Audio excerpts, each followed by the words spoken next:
Hi guys! Once again, welcome back muli sa ating munting channel, Chloe TV. Panibagong araw at panibagong reaction video na naman po tayo. Siyempre, hindi tayo mawawalan ng reaction video dito sa isa sa paborito nating love team, ang EDC. So dito nga po guys, ay sabi nga nila, pag ang taong mahirap, nakaluwag-luwag sa buhay, ay maintindihan din niya yung mga taong kagaya niya. Tulad na lang po ni Beyonce, na kung dati siya yung tinutulungan, ngayon isa na siya sa tumutulong. Tulad nga po ng sinabi nila, yung buhay ay weather lang, no? Kung dati si Beyonce ang tinutulungan, naglalabada para merong pambili ng kanilang makakain. So, napaka-humble lang ni Beyonce na ngayon, isa na siya sa tumutulong. So, yun na nga po guys, sobrang nagpapasalamat po yung mga kababayan nila dito ni Beyonce na grabe, talagang hindi nalilimutan ni Beyonce yung kanilang lugar. So, sobrang blessed po talaga ni Beyonce at sobrang napaka-touching story talaga. No, grabe yung transformation sa buhay ni Beyonce. Siyempre dahil po yan sa Kalingap, no.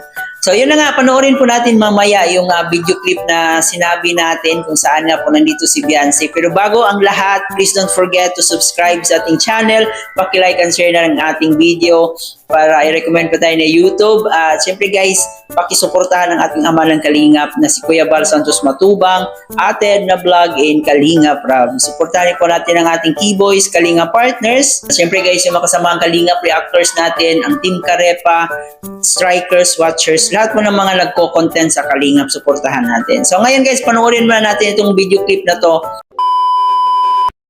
Si Beyonce sa pagkakilala ka kilala na sino na si Beyonce? Mother, ano po ang pangalan niyo? Mami Stella. Okay, Mami Stella ay taga dito po sa Purongtos. Tama po. Mami Stella, tanong mo po, sino po ba si Beyonce? Ano po ang pagkakakilala niyo kay Beyonce?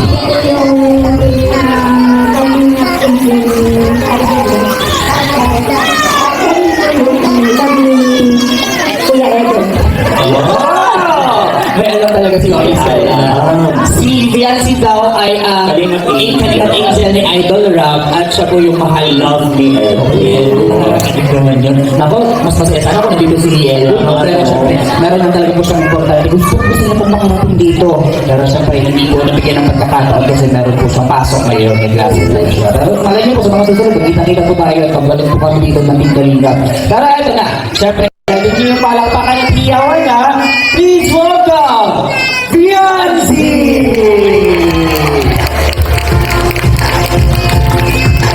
Opo, good afternoon po. Barangay Calvagas. Gusto ko lang po mag-thank you sa welcome po sa Team Kalingap. And then, thank you po kasi kung marami po tayo ngayon dito kahit na maulan po. And syempre po, gusto ko po mag-thank you sa sponsor po ng celebration po ito. And sa ALM po, sa kabisihan po nila sa po ng programang ito. Thank you so much po, Sir CJ. Alright, thank you very much. Merry Christmas po!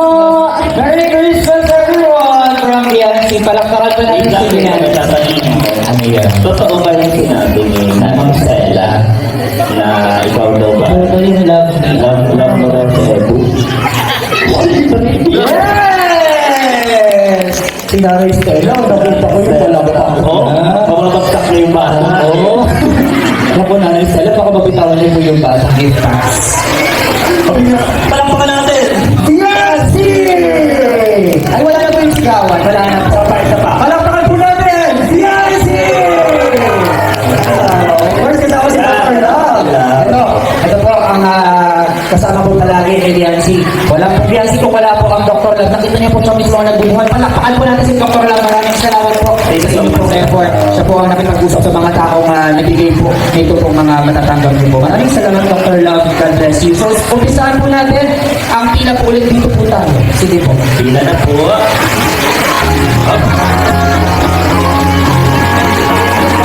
May listahan. Okay. Meron po pala tayong listahan. Tawagin po namin. Kami na po magtawag.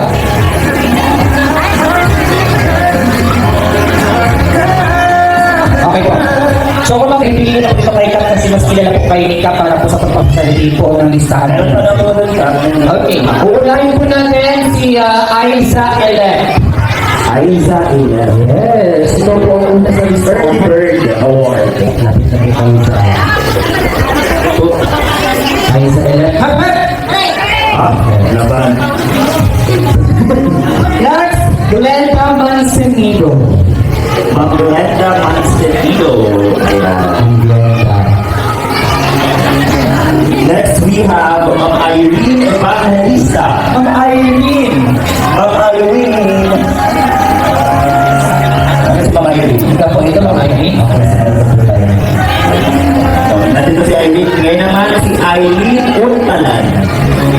Irene Urtalan. Si Irene at si Aileen. Yes po. So yun na nga po guys, no, grabe.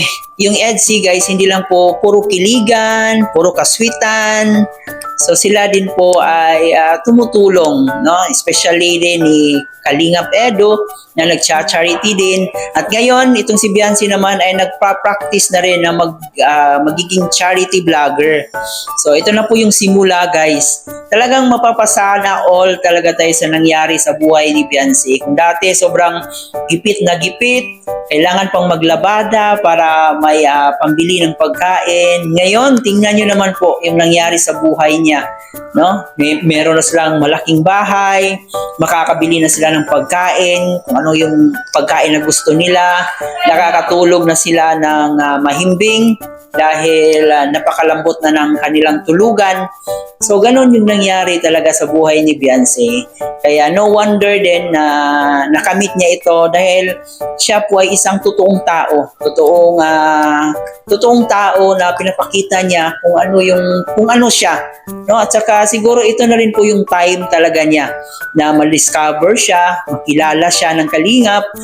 Siyempre dahil din po sa Kalingap, napakalaki talaga ng papel ng Kalingap dito sa buhay ni Biancy. Kasi kung hindi dahil sa Kalingap, ay siyempre hindi niya mararanasan to. At siyempre guys, hindi rin mawawala yung nakadiscovery talaga ni Biancy, yung parang second father na rin niya, itong si Dr. Love, no? Naalala niyo po nung nag-birthday si Biancy, parang 17th birthday ata yun, grabe talaga yung iyak ni Dr. Love kasi napakalaki talaga ng pinagbago ng buhay ni Biancy.